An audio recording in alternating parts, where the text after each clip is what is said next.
अवसरकालीन संबर्धना उत्सव नयागढ़ जिला ओडगां block बाउंसगाड़िया cluster अधीनस्थ भीमसेन विद्यापीठ विनायकपुर ठारे अवसरकालीन संबर्धना उत्सव अनुष्ठित हो जाइछि।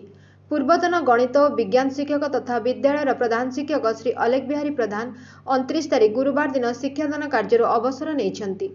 अवसरकालीन संबर्धना उत्सव विद्यालय तरफ अनुष्ठित हो जाइछि।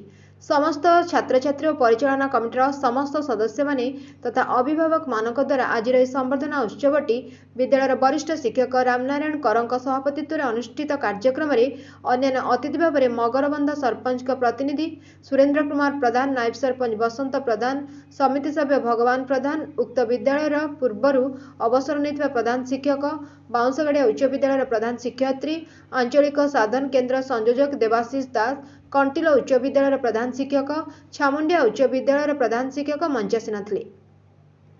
तत्सहित अनेक पुरातन छात्र छात्री ग्रामर समस्त महिला स्वयं सहायक गोष्ठीर महिला माने समस्त ग्रामवासी उपस्थित थे। बहु दुखर सहित अवसर ग्रहण करथिबा प्रधान शिक्षक सुगुण बखाणिबा सहित से एते लोकप्रिय हो जाइथिले जे संबर्धना उत्सवटी एक शोकाकुल परिवेश रे परिणत होइतला।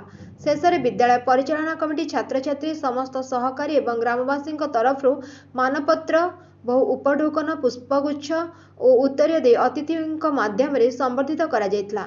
एही समस्त कार्य को पुरातन छात्र तथा सांबादिक मंगराज बेहेरा परिचालना करथिले।